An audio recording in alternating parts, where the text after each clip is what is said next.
Good morning, church. Papuri po sa ating Panginoon. Amen. Can you hear me? Iyon. Okay, so before we start, church, let us pray.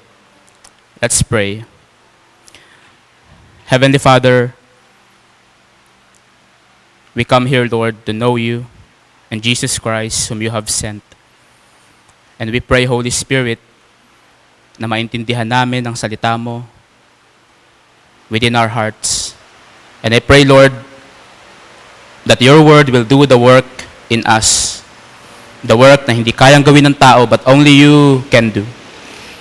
And so, Lord, we commit this message, Lord, to you, this preaching to you, Lord. And I pray, Lord, that your word will pierce through the heart of your people, and that you will give them understanding of this glorious truth about you. Thank you, Lord, in Jesus' name. Amen. So, magandang umaga po ulit sa ating lahat. Papuri sa kataas-taasan. Amen. Sabi nga ni David sa Book of Psalms, not to us, but to your name, O Lord, be glory. Amen. Si Lord lang po ang karapat-dapat tumanggap ng papuri. Okay? Si Lord lang po ang karapat-dapat tumanggap ng pagdakila. Si Lord lang ang karapat-dapat tumanggap ng kaluwalhatian. Amen?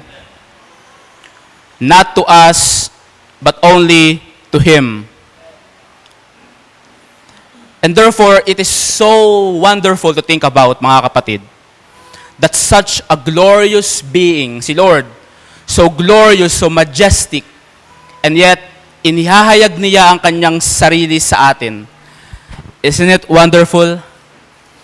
It is so amazing. Kung inyong iisiping mabuti, mga kapatid, siya na ating pinupuri ay siya na naghahayag ng sarili niya sa atin. Who we are, that the Lord will reveal Himself to us. Amen? And in the past weeks, si Lord, Kanyang inihahayag ang sarili niya sa atin without reservation. His word is an open book for us to know Him. And week in and week out, pinapakilala ni Lord ang sarili niya sa atin, just like He revealed Himself to His people in the past. Kaya ang sarap pumunta sa church, right? Not only to worship, but to know Him. And today, church, we'll talk about another aspect kung sino nga ba si Lord. The Lord our righteousness. The Lord our righteousness. Ang Panginoon na siyang ating katwiran, or Yahweh Chidkenu. Yung pong Chidkenu, that is a Hebrew word for righteousness. Okay? Yahweh Chidkenu, the Lord our righteousness. This is one of the many names of God na nakapaloob sa pangalan niyang Lord. Okay? Last week, napag-aralan natin, mga kapatid, through our pastor, that man is naturally a sinner. Hindi dahil nagkakasala ang tao, kaya siya tinawag na makasalanan, but rather, nagkakasala siya kasi makasalanan siya in Adam. So, merong inclusion kay Adam, yung man. That's why many were made sinners because of him. But, nalaman din natin last week that because of Christ, because of one man's obedience, many were made righteous. Hindi lang binigyan ng righteousness, but made righteous. Amen? Identity. We became sin, and because of Jesus Christ, that was made sin at the cross, we become the righteousness of God in Him.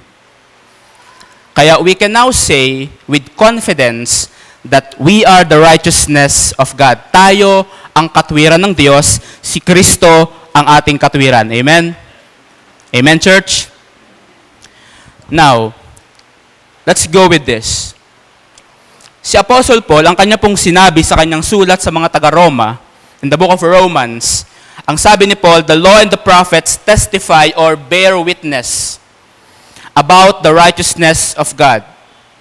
In Romans chapter 3, verse 21, Paul says, now the righteousness of God apart from the law is revealed, being witnessed by the law and the prophets, So there is this righteousness of God na siyang pinatotohanan, tinutukoy, pinatutungkulan ng law and the prophets, and yet it is apart from the law. See? Of course, there is a righteousness through the law, that is yung perfection mo, makakamtan mo kapag tinupad mo lahat ng kautusan. However, nobody can do that. And no one should. Amen? We fail to fulfill the law. We fail to obey the whole law. Amen? And yet, merong sinasabi si Paul na righteousness of God, katwiran ng Diyos, hindi ng tao. Katwiran ng Diyos that is apart, separate from the law. And this righteousness of God is being witnessed or being testified, pinatotohanan, pinatutungkulan, tinutukoy ng law and the prophets. And one of the prophets na nag-witness about the righteousness of God is the prophet Jeremiah. So we have many prophets, right? Isaiah, Jeremiah, Daniel, Ezekiel. And one of them na nag-testify, nag-witness ng righteousness of God sa kanyang writings is si Jeremiah. Nangusap ang Panginoon kay Jeremiah tungkol sa pangako niya sa Israel at Huda. So, dumating po kasi yung panahon kung saan nagkaroon ng tinatawag nating divided kingdom, wherein the kingdom of Israel was separated into two. Okay? Israel and Judah. Yung Judah, nandun yung mga lahi ni David, the Davidic dynasty. Ito yung pangako ni Lord na kanyang sinabi sa pamamagitan ni Jeremiah. In Jeremiah 33 verse 14, "Behold, the days are coming, says the Lord, that I will perform that good thing which I have promised to the house of Israel and to the house of Judah." So what is that good thing? The Lord spoke of a promise, a good thing unto the house of Israel of Judah. What is that? Ano yung good thing, mabuting bagay, pangako ng Diyos sa bayan ng Israel at Huda?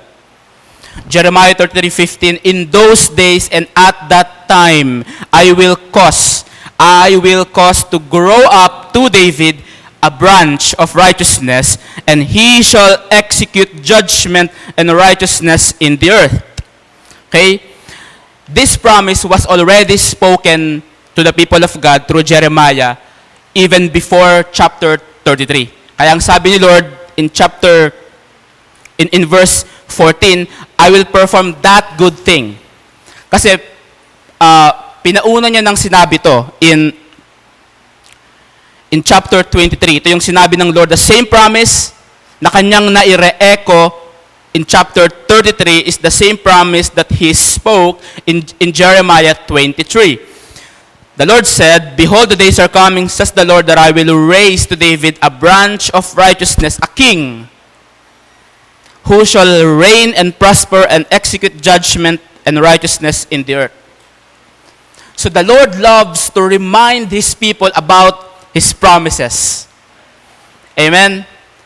That is why it is a wonderful thing to always read the Word of God, because we tend to forget, but God loves to remind.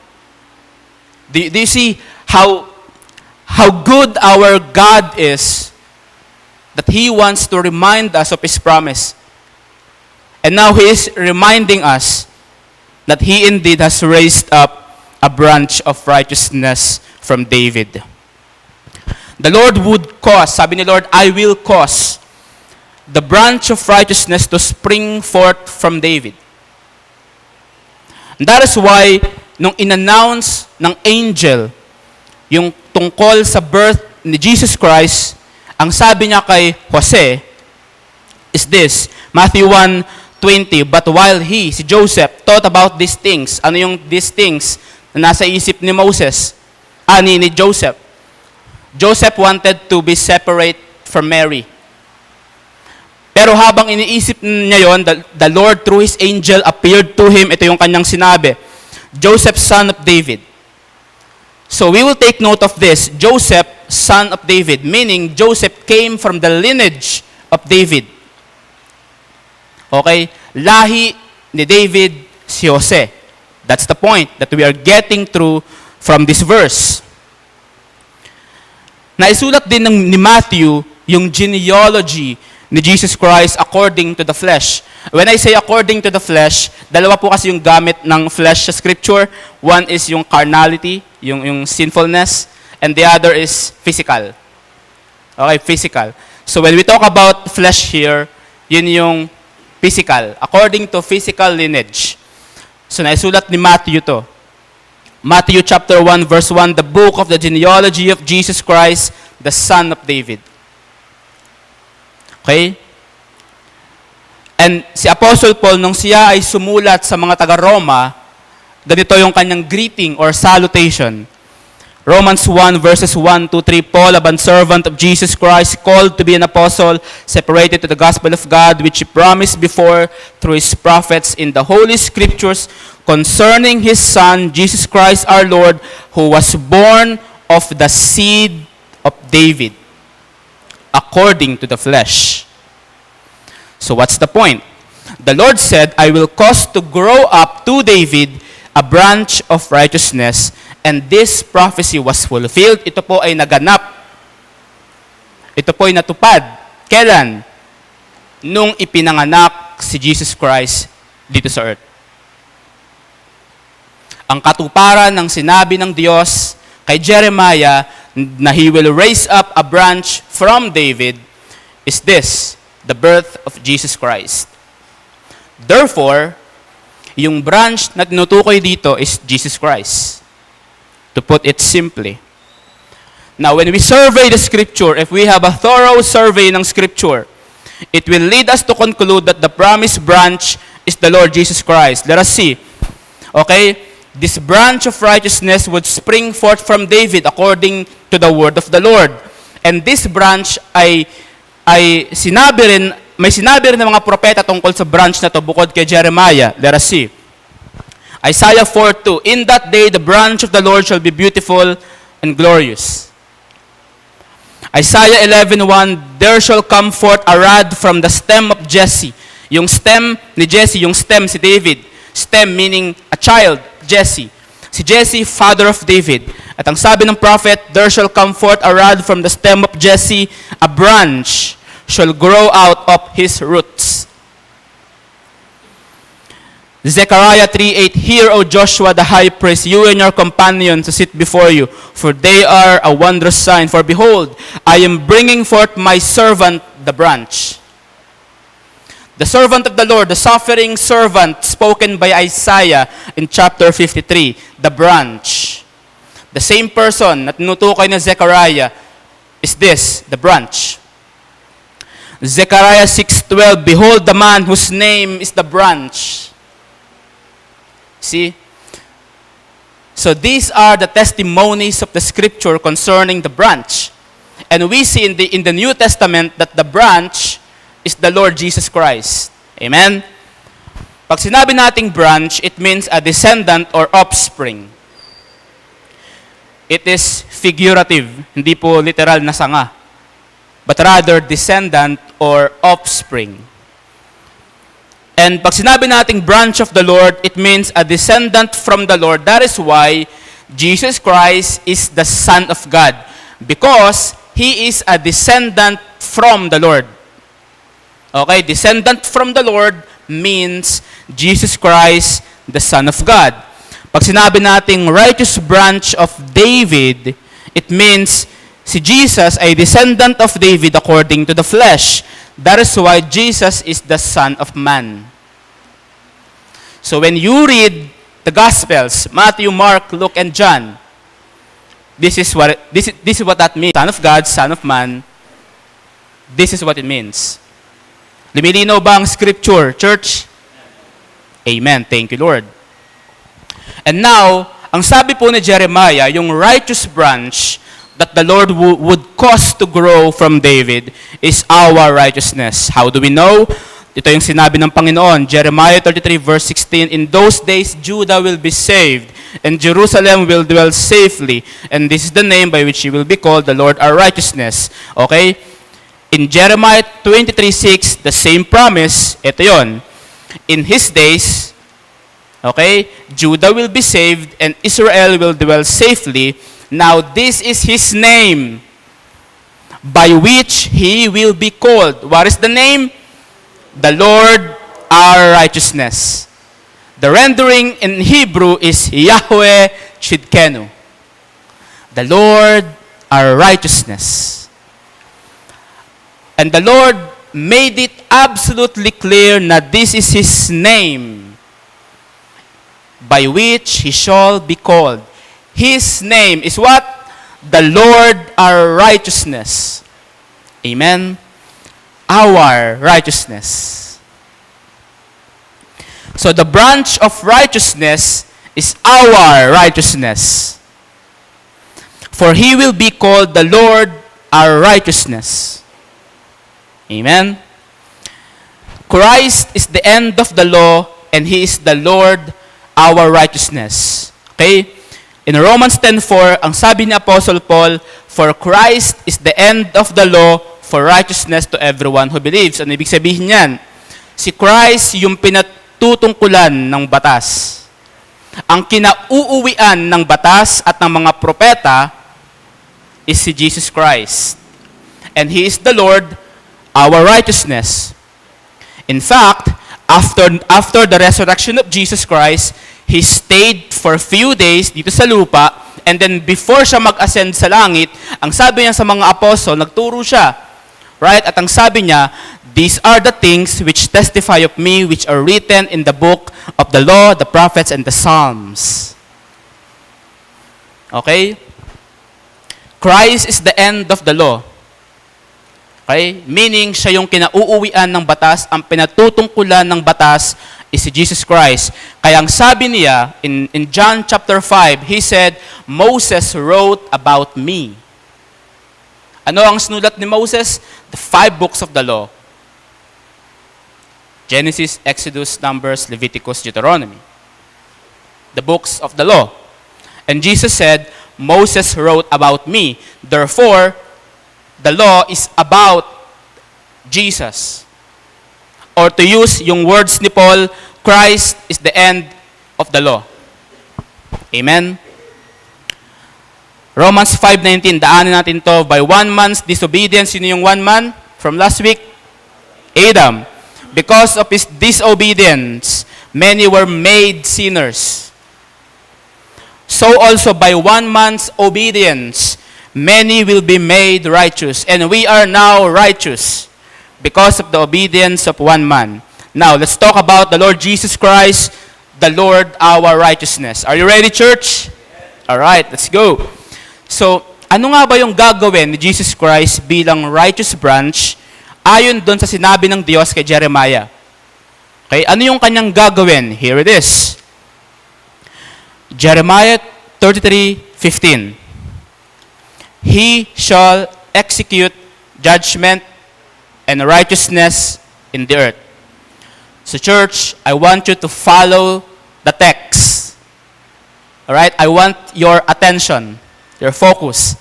Sundan natin to para mag-grasp natin yung truth. Alright? Are you ready? Okay, ang sabi ni Lord, ito yung gagawin ng righteous branch. He shall execute judgment and righteousness. Now, this prophecy ay meron dalawang consummation. Okay? Number 1, the second coming of Jesus Christ, kung saan He will rule on earth in justice and righteousness for 1,000 years. Yan yung tinatawag nating millennium kingdom, millennial reign. Jesus will come and He will reign with us for 1,000 of years. Yan yung isang consummation or finality, okay, ng prophecy na yon. And the other one is the first coming of Jesus Christ when God executed justice and righteousness for the sake of the chosen ones through Him. So, okay, ang pag-uusapan natin this morning is this second consummation. I know, lahat tayo excited sa second coming, right? We are all excited, but we will not talk about that for now. But we will talk about our confidence until that day. Amen? Now, let's go. Ano nga ba yung justice or judgment?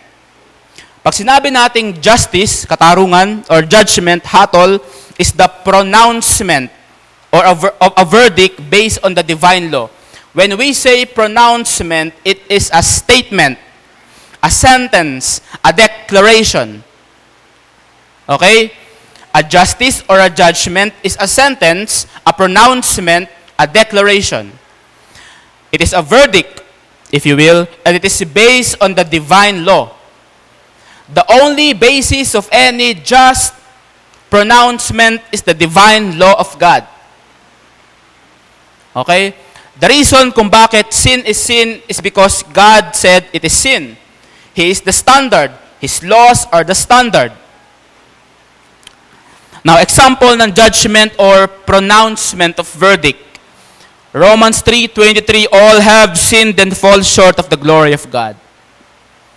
This is a judgment. And because all have sinned, all are deserving to be condemned. Alright? Another example ng judgment. The wages of sin is death. Okay?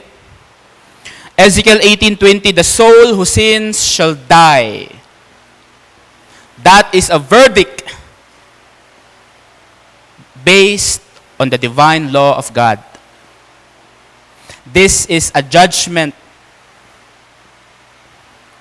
And this shows the justice of God. Pinapakita ng mga binasa natin yung justice of God. Right? Sabi ni Lord kay Moses, he will by no means clear the guilty. Siya na nagkasala dapat patayin. That is the judgment. Kaya the wages of sin is death because all have sinned. All of us have sinned and the wages of sin is death according to the law of God. Lahat tayo hindi nakaabot. Hindi lang sa hindi ka nakaabot, but that yung nature natin is sin because of Adam. Kaya it will be futile. It will be hopeless. It will be useless kapag inattempt natin na i-achieve yung katuwiran sa pamamagitan ng mabubuting gawa. Because everything that we do, kahit sabihin mong mabuti o maganda, it is tainted with sin. Kasi yung gumawa, yung host, ay sinner. You have to understand, church, that sin goes beyond behavior. It is identity. Because of Adam. Kaya, ang ating good works, it cannot save us. It cannot make us achieve righteousness. Kaya kapatid, huwag mo nang subukan. Okay, huwag mo nang subukan i-achieve ang kaligtasan, ang katuwiran sa pamamagitan ng mabubuti mong gawa. Lalong-lalo na sa relihiyon. Don't ever try that. It will never end well. Sayang lang panahon. Kaya, this is the reason bakit naparito ang anak ng Diyos. Jesus came, the branch of righteousness, and He became a man, the Word made flesh. He took upon Himself the form of a bondservant. Siya po ay nagkatawang tao, the perfect, spotless Son of God, nagkatawang tao to save us from sin. Right? Ang ginawa ni Jesus Christ is this. He settled our case before our holy God through justice and righteousness. Na-settle ni Lord ang ating case hindi lang dahil mahal ka niya. I want you to capture this. I need you to know this. Na-settle ni Lord yung kaso mo against God hindi lang dahil mahal ka niya. Okay? He had to execute justice and righteousness. Kailangan magkaroon ng legal foundation or basis ang ating salvation. Kaya siya nagkatawang tao. Kung hindi siya magkakatawang tao, we will not be saved. Sa totoo lang, kahit mahal ka ng Diyos. But because of His great love, He was willing to become a man, to execute justice and righteousness to save you and me. Amen? Naintindihan natin, church? Yes, God loves you, but you have sinned. And therefore, there is a justice na kailangang ma-meet, kailangang ma-serve. Merong righteousness of God na kailangang ma-uphold. So how can God forgive you and remain just and righteous? Dahil lang mahal ka niya? No. Kaya ang ginawa ng Lord, He sent Jesus Christ to die on the cross to satisfy His justice without compromising His love. Amen? Since God is just and righteous, kailangan niyang i-execute ang kanyang sariling justice and righteousness against sin sa pamamagitan ng kamatayan ng kanyang anak. Okay? Nagsisinkin ba sa inyo, church? God is just and righteous. Hindi niya pwedeng walisin yung kasalanan mo under a rug and then call it a day. Hindi pwedeng itago lang ni Lord ang kasalanan mo and then He forgets it all. No. He needs to punish sin. At ang ginawa niya, He punished our sin not on us, but on His Son. Kaya, yung kanyang sariling katarungan, yung kanyang sariling katwiran, kanyang in-execute sa pamamagitan ng kamatayan ng kanyang anak. Kaya kailangan si Jesus Christ magkatawang tao para magkaroon ng death of His Son.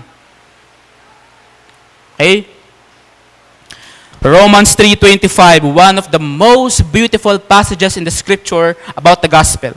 Romans 3:25, ito yung sinabi ni Paul, whom God set forth as a propitiation by His blood through faith to demonstrate His righteousness, because in His forbearance God had passed over the sins that were previously committed. Now, I know this is much, but let us dissect this. Let us unpack this verse. Yung whom, si Jesus Christ, ang ginawa ng Father, Jesus Christ was put forward, meaning displayed publicly. Yun yung set forth as what? As a propitiation. I know, malalim na term, but it means a sacrifice for atonement. Ano yung atonement? Reparation for sin, para magkaroon ng reconciliation between sinner and holy God. At siya yung tinatawag na propitiation or the sacrifice for atonement. Okay? Para saan? To demonstrate His righteousness. God displayed Jesus Christ as the sacrifice for atonement. Siya yung naging handog bilang kabayaran para sa ating kasalanan. And God displayed Him publicly. God displayed Him publicly. Imagine this, the king, crowned with glory and honor, took the lowest point, the greatest humiliation, and that humiliation was displayed publicly.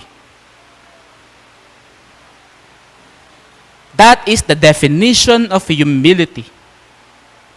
Ganyan ang ginawa ni Lord. He was displayed publicly, the Son of God, the King of Kings, bilang ano? Sacrifice. God set forth His Son as the sacrifice for sin. Para saan? What is the purpose? To demonstrate His righteousness. Okay? He set His Son forward, na i-publicly display niya yung kanyang anak for the purpose of demonstrating His righteousness. Meron siyang gustong ipakita. Meron siyang gustong i-prove. And that is His righteousness. What does it mean? Ganito yan. Si Jesus Christ, siya lang yung only qualified atoning sacrifice na kayang mag-satisfy ng justice and righteousness of God. Siya lang. Wala nang iba.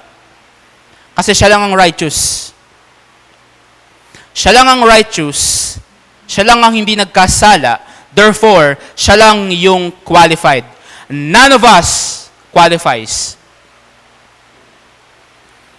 Our good works, not qualified.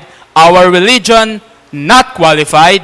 Our achievements in this life, not qualified. In fact, sabi ng Bible, Isaiah 64:6, lahat ng ating katwiran ay maruming basahan sa harapan ng Diyos. All our unrighteousness are like filthy rags before God. Show me a man who is righteous sa paningin ng tao, and I will tell you, his righteousness is never enough. Kaya kailangan natin si Jesus Christ. Siya lang yung qualified na atoning sacrifice na kayang mag-meet, na kayang mag-serve, na kayang mag-satisfy ng katarungan ng Diyos. Now, look at this.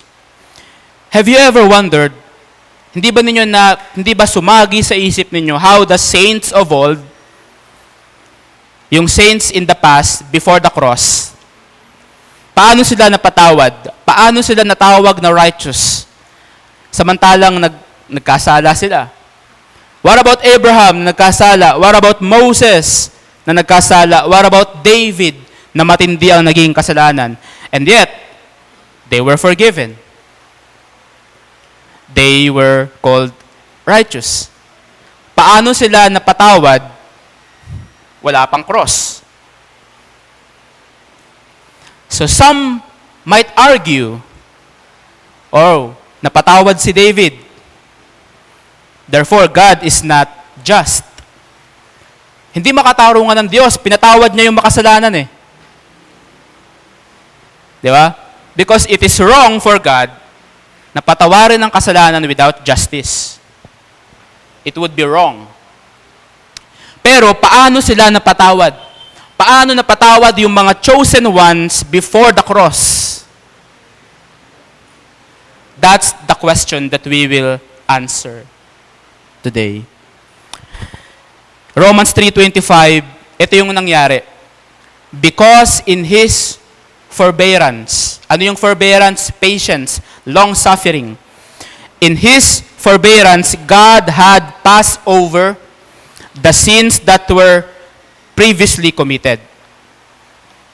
Ang ginawa ng Diyos, na-ideal niya yung people niya in the past, not according to their sin, and not based on His justice, but in His forbearance.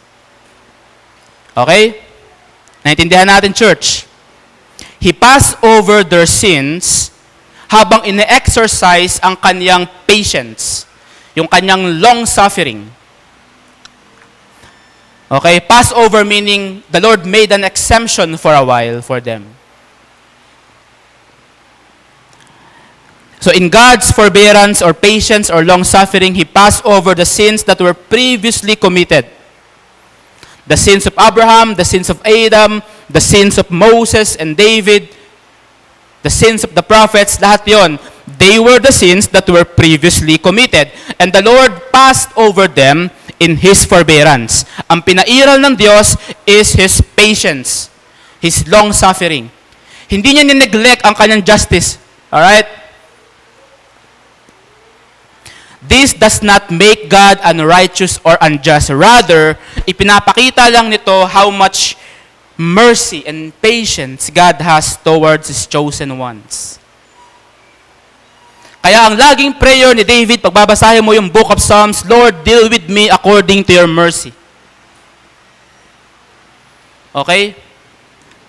Kasi pag na-deal ni Lord ang mga chosen ones in the past, according to their sin, then, justice ang kailangang pairalin. But God is patient. So, gaano ka-patient si Lord? Think about it this way na lang. It is as if inipon ni Lord lahat ng kasalanan ng tao from Adam hanggang kay Christ, and then the sins from the time of Christ hanggang ngayon until the future, inipon niya lahat, and then one day, He will pour them out at His Son. That's the forbearance of God. God was waiting for the so-called fullness of time. And on that day, ilalagay niya sa kanyang anak lahat ng kasalanan na nakumit in the past, sins that are being committed now, and sins that will be committed in the future. Lahat ng kasalanan na yan na ilagay sa kanyang anak. Do you see that? Kaya merong God set forth His Son as a propitiation. Okay? Because when the fullness of time had come, He would execute His justice and display His righteousness by punishing those sins, but not on His people na nagkasala, but on His Son. Okay? Hindi pinarusahan ng Diyos ang kasalanan ng kanyang mga pinili sa mga pinili. And yet, since He is just, kailangan pa rin niyang i-execute yung justice, right? At ang ginawa niya ganito, He displayed it publicly through His Son, so that He might show or prove Himself as just and the justifier of His people. Is it as though God is saying, hindi ako righteous kasi yung kasalanan ni David, pinarusahan kay Christ. Therefore, I am just to forgive David. Kasi yung kasalanan ni David, bayad na sa cross. And the Lord is also saying to us, mga kapatid, makatarungan ako in forgiving you because your sins are paid in full at the cross. Amen? That's what He did. Kaya ang sabi ng Bible, Romans 3:26, it was to show His righteousness at the present time, so that He might be just and the justifier of the one who has faith in Jesus Christ. God displayed His Son, Jesus Christ, publicly as a propitiation for our sins through His blood, to show His righteousness at the present time, for He did not demonstrate it in the past. Ano nga ang kanyang pinairal in the past? His forbearance, patience, long-suffering. Okay? So God's righteousness and justice was satisfied by the blood of the righteous offering, Jesus Christ. Amen? And through faith in Him, He is also pleased with us. Nabasa niyo na ba sa Bible? Isaiah 53 verse 10, the Lord said, and the Bible says, and the Lord was pleased to crush him. Okay? The crushing of the Son of God sa cross ay pleasing to the Father because His justice and righteousness was satisfied sa cross. And whoever believes in Him will be justified, and to those people, the Lord will be pleased. Kaya alam mo, the Lord is pleased with you now. Jeff, please si Lord sa akin ngayon? Yes.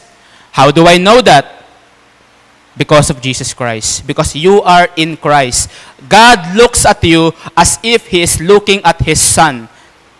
At kapag nakatingin siya sa kanyang anak, wala siyang makitang blemish. Wala siyang makitang unrighteousness. Okay? Wala siyang makitang spot. Wala siyang makitang sin. And the same way, the Lord looks at us and He sees us righteous in Christ. Amen? Through faith in Jesus Christ. Only a righteous offering can satisfy the righteousness of God in order to make a sinner righteous. Okay? Only Christ can satisfy the righteousness of God. And because nasatisfy na yung justice and righteousness of God, na-execute na yung justice and righteousness of God sa pamamagitan ng kamatayan ng anak ng Diyos, we were sinners before, but now we are righteous. Do you believe this? How much can your faith go? Do you believe this? Jeff, nagkamali ako kahapon. Anong sabi ng Bible? Do not believe in what you say, believe what the Lord says. Ang sabi ng Bible, the Lord our righteousness. Hindi sinabi ng Bible yung nagawa mo at hindi mo nagawa, yan ang righteousness mo. No. Ang sabi niya, the Lord our righteousness. Do you believe? Amen. So the Apostle Paul made it clear, nilinaw ni Apostle Paul, paano nga ba na-execute ng Diyos fully yung kanyang katarungan at katwiran ayon sa requirement of the law. Romans 8:3, for God has done what the law, weakened by the flesh, could not do. There's something that the law could not do. The law cannot make you righteous. Although the law is just, holy, righteous, it cannot make you righteous. Ibig sabihin, yung ating righteous deeds na ginagawa natin bilang pagsunod sa batas cannot make us righteous. That is something the law could not do. Because our flesh is weak, our flesh is sinful. Kaya, weakened by the flesh. Hindi natin to kayang gawin. And therefore, the law could not make us righteous. Pero, ang sabi ng Bible, God has done what the law could not.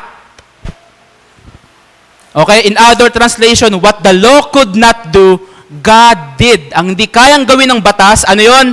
Making you righteous. Hindi kayang gawin ng batas. Sinong gumawa? God. How? How? By sending His own Son. In the likeness of sinful flesh, meaning nagkatawang tao yung kanyang anak, and for sin, for your sin, He condemned our sin in the flesh of Jesus. Amen? Do you see this, church?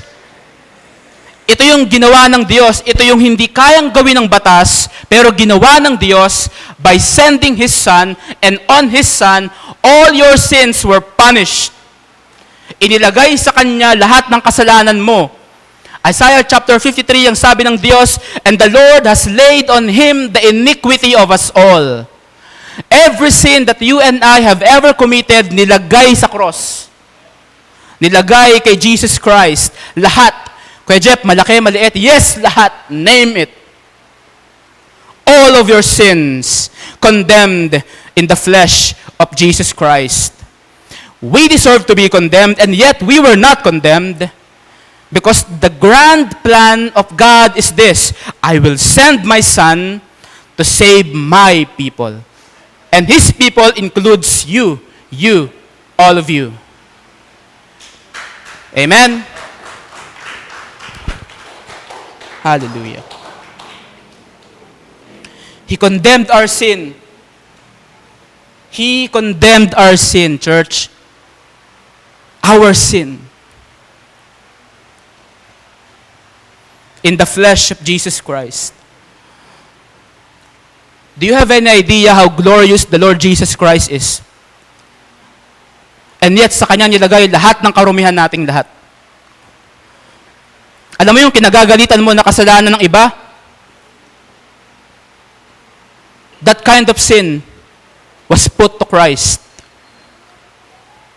Alam mo yung kinamumuhian mo na kasalanan mo na nagawa in the past, that sin nilagay kay Jesus Christ. All your ugliness, all your sinfulness, nilagay kay Christ. Kaya siya nag-glorious, ang sabi ng Bible, there was no beauty in Him that we may desire Him. Nabalutan siya ng lahat ng kapangitan natin, lahat ng kasalanan natin nilagay sa Kanya. And all of those things ginawa ni Lord for you. Hindi mo kayang gawin, the law could not do, but God did. Kaya ang sabi ni Lord Jesus Christ sa mga apostle niya, with man this is impossible, but with God this is possible. And God did it. Tapos na ba, Kuya Jeff? Yes, God did it. Already done. It is done. It is finished. The Father condemned sin in the body of Jesus Christ at the cross. based on the strict requirements of the law to publicly display His justice and righteousness. Romans 8:4, na-isend niya yung kanyang anak, pinarusahan niya yung kasalanan natin sa kanyang anak para saan? In order that the righteous requirement of the law might be fulfilled in us. Ano yung righteous requirement of the law? The demand of the law. Ano yung demand of the law? The wages of sin is death. Ano pa? The soul who sins shall die. That is the demand, the strict requirement of the law. Sinong tumanggap niyan death na yan? Jesus. That is why, mga kapatid, here is another meaning of atonement na nakatago sa treasury ng scriptures. Look at this. Yung punishment na tinanggap ni Jesus and the death that He suffered is directly the righteous requirement of the law that could satisfy the justice of God. Okay? Yung value,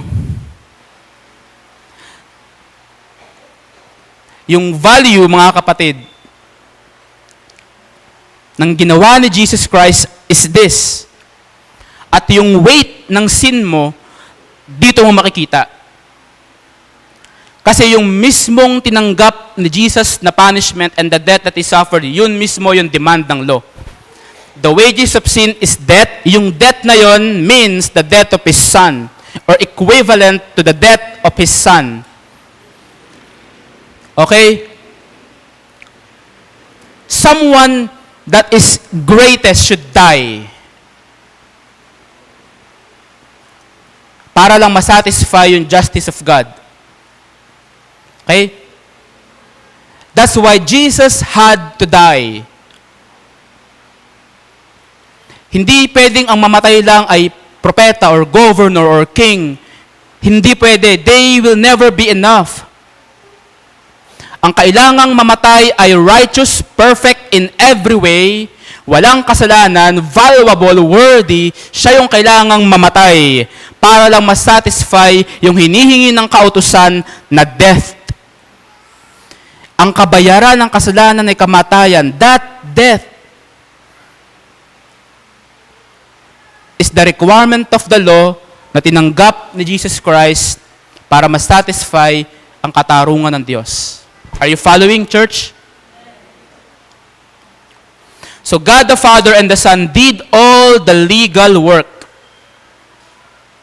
Okay? So that the demand or the righteous requirement of the law might be fully met in us. Okay? The Holy Spirit applied this result to us when we believe in Jesus Christ, and now God is pleased. Therefore, God will forgive you, hindi lang dahil mahal ka niya, but also because yung ating forgiveness ay meron ng legal ground. Meron ng legal foundation, merong legal basis. And therefore, God is just in justifying you. Okay? You are now forgiven not only because God loves you, but because He already executed His justice and righteousness for your sins. Amen? And now, justice is served. The demands were met. Ano yung verdict? Kanina ang pronouncement, yung sentence is what? The soul who sins shall die. The wages of sin is death. All have sinned. Yun yung judgment na binasa natin kanina. But now, the justice is already served. The demands were already met. Ano na yung verdict? Case dismissed.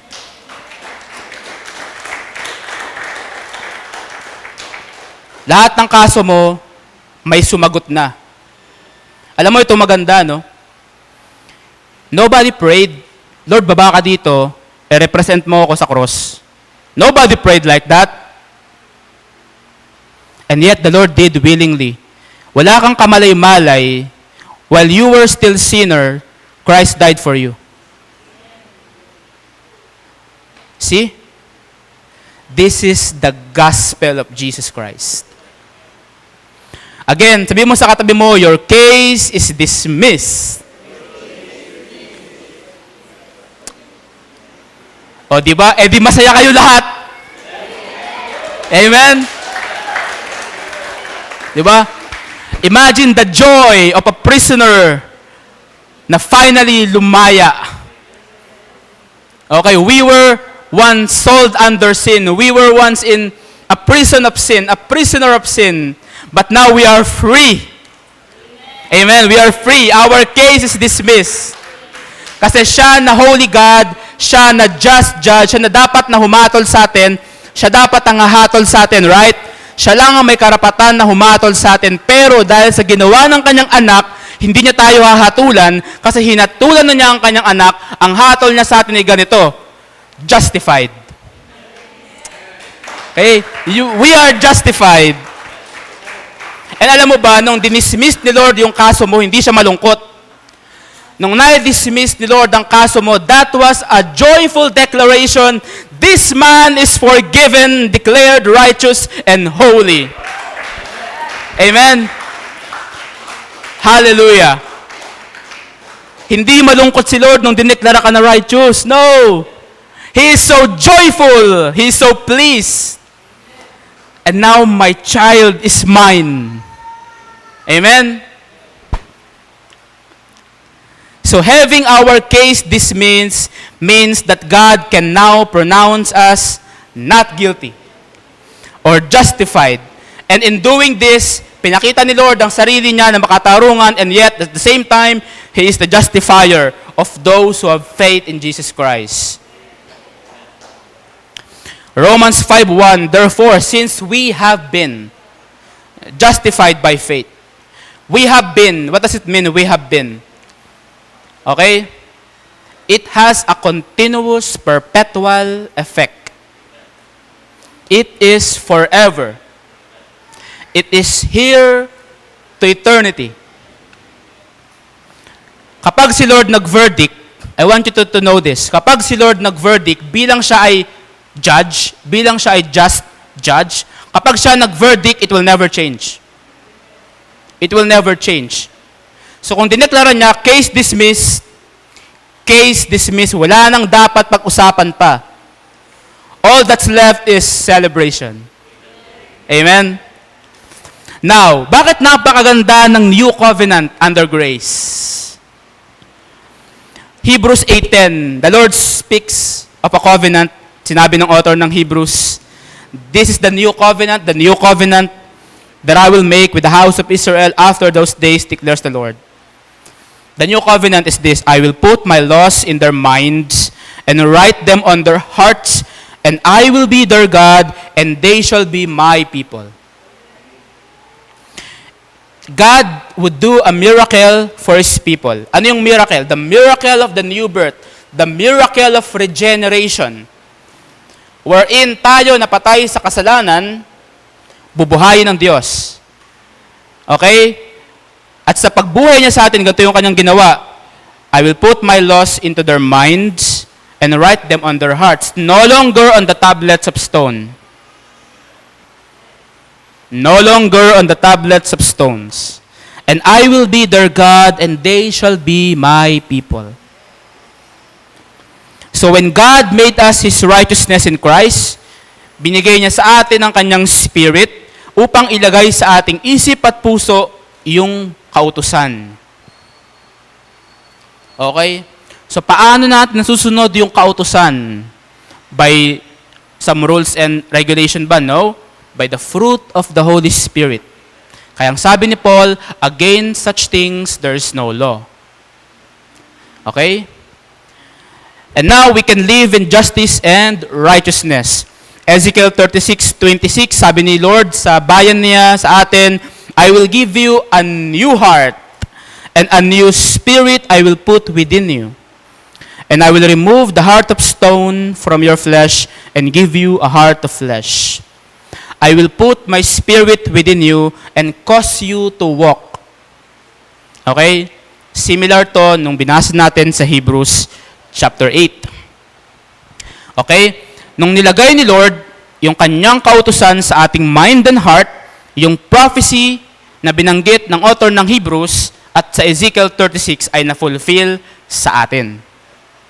Amen? So we have now a new heart. We have a new spirit. The Spirit of God is in us, and the Lord is causing us to walk in His statutes. Isaiah 60:21, your people shall all be righteous.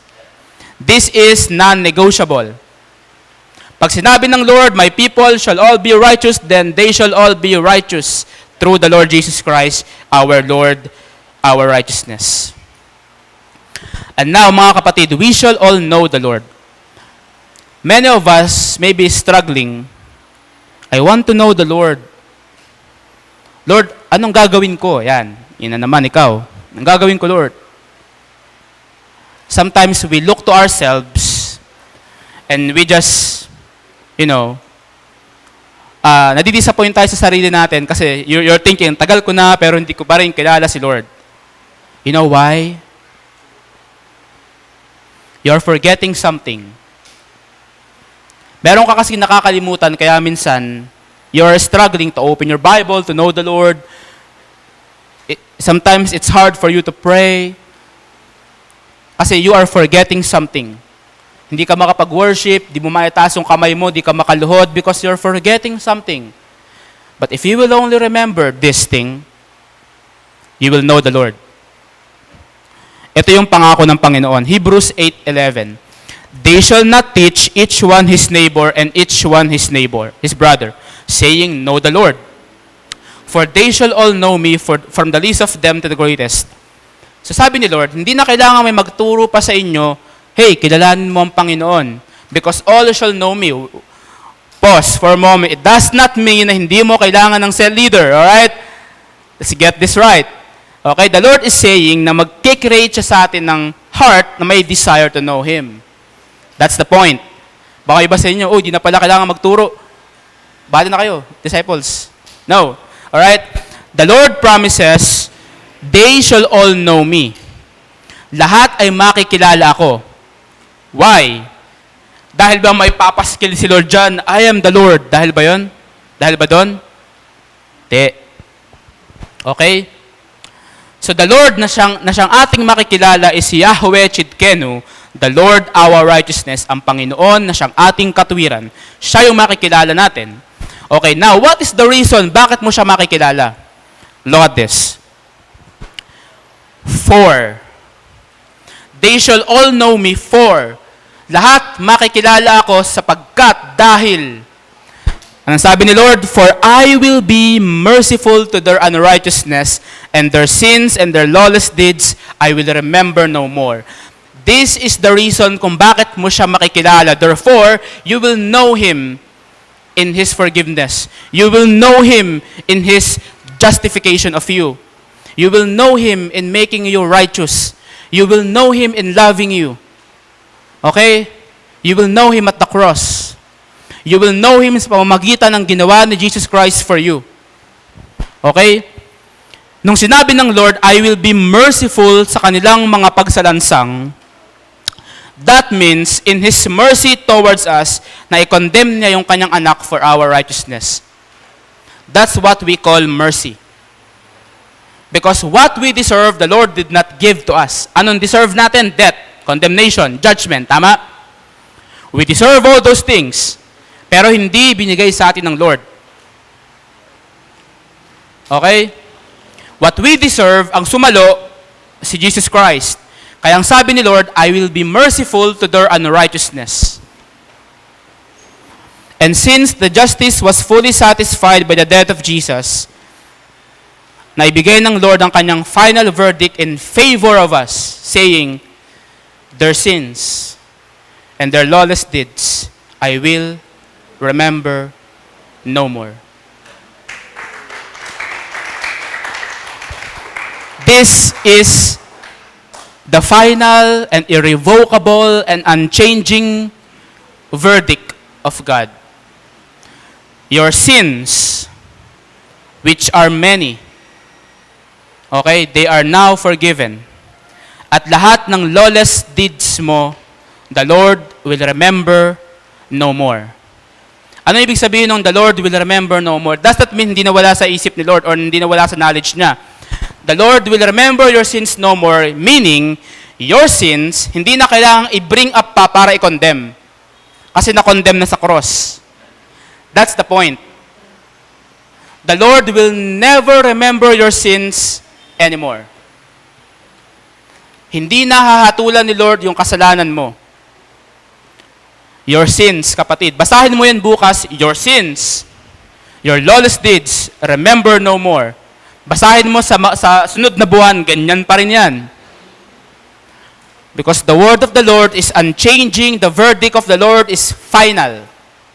It is binding. So church, our forgiveness is legal. Our justification is legal. And since the verdict was already pronounced, meron tayong confidence to stand before Him every day until He comes. Diba? Sa totoo lang, kaya ang ilan sa atin, hirap lumapit sa Diyos, hirap mag-journal, hirap magbasa ng scripture. Totoo lang, kaya ka nahihirapan. Okay? Kasi you forget your confidence. Nawawala yung confidence sa heart mo.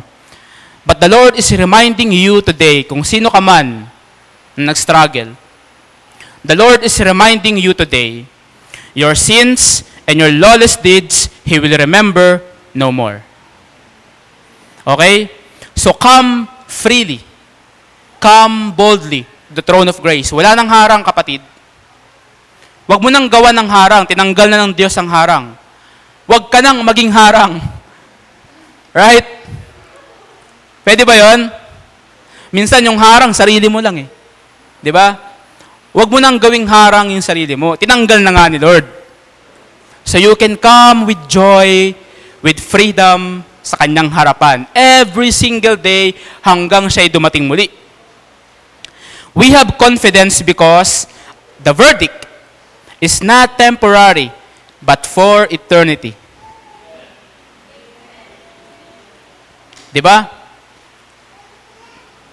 Pwede bang maging malalim sa heart natin yung salitang eternal life? Eternal life. Pwede bang maging malalim sa word natin yung eternal? Hindi lang siya salita na lagi mong sinasabi, thank you Lord for the eternal life. Pero pag nagkamali ka, para ka namang, ay nako. Okay? Let's make sense of the word eternal. Eternal means eternal. No end. No end. Pati pagkakamali mo, hindi kayang wakasan ang tinapos ng Panginoon para sa iyo. Okay? Now, does this make us willful pagdating sa kasalanan? No. The Lord said, they shall all know me. Okay? Yun yung magiging resolve ng heart natin. I want to know the Lord. I desire to know the Lord because He has forgiven me. Because He loves me. Because my sins, He remembers no more. That's why I will be excited to know you, Lord. Nagkakaroon ka ng desire to know Him. Okay? Again, church, eternity. Yung verdict. Alright? When we see Him face to face on His second coming, hindi takot, mga kapatid, ang mag-overwhelm sa atin, kundi pag-ibig. Kasi perfect love casts out fear. Kaya ang sabi ni John, we have confidence in the day of judgment because as He is, so are we in this world. So His love will overwhelm us and not fear because His verdict towards us is binding and cannot be changed. His word is settled in heaven. Kaya when you go there, settled. Your case is settled now, it is settled forever. It will not change. Alright? Long before the judgment day, yung unchanging verdict, sinabi na ng Panginoon na i-pronounce na through the prophets. Sinabi na, meron ng sentence, meron ng declaration, meron ng verdict. It was already pronounced towards us until eternity. Ang sabi ng Diyos, their sins and their lawless deeds I will remember no more. Okay? And now our case is dismissed. We are justified. We are not guilty. We are righteous in Christ forever. Amen. So we are dressed in our Lord Jesus, a crimson robe made white. No more fear of judgment. His righteousness is mine. Amen. Hallelujah. We praise you, Lord. We praise you, Lord. So before we sing this song, I want you all to stand, church. So yung tayo mo, tayong righteous, tayong justified, yan no? Yung tayo na yung sins mo, will remember no more. Yung ganon. Alright? Yung tayo na may joy. Alam mo, habang pinaniniwalaan mo to, the Lord is so pleased. It is the joy of the Lord na mapaniwalaan mo to, na matanggap mo tong katotohanan na to, kapatid. Your struggling ends today. Our struggling against sin ends today. Right? Lahat ng ating struggle ends today. Kasi sabi ni Lord, their sins and their lawless deeds I will remember no more. Amen? Now we will pray. Father in heaven, thank you, Lord, for sending your own Son. Thank you, Lord, for sending Him. At sa Kanya, pinarusahan mo lahat ng kasalanan namin, Lord God. And now, because of the legal work na ginawa mo, we are now standing, justified and free, not guilty and righteous forever before you. And now, Lord, we will rejoice as heaven is rejoicing. Because the verdict is not temporal, Lord.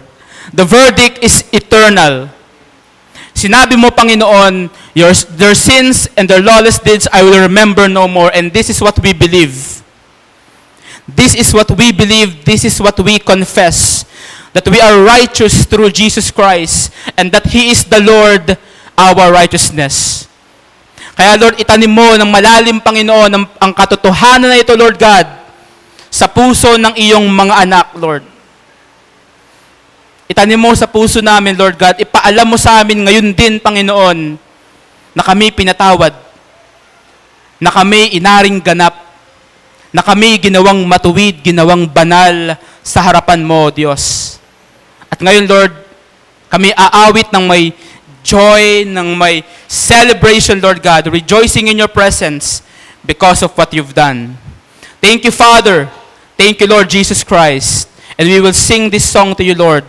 We praise you. We honor you, Lord. You are the Lord, our righteousness. Yahweh Chidkenu. We praise you, Lord. We honor you, Lord. Thank you, Jesus.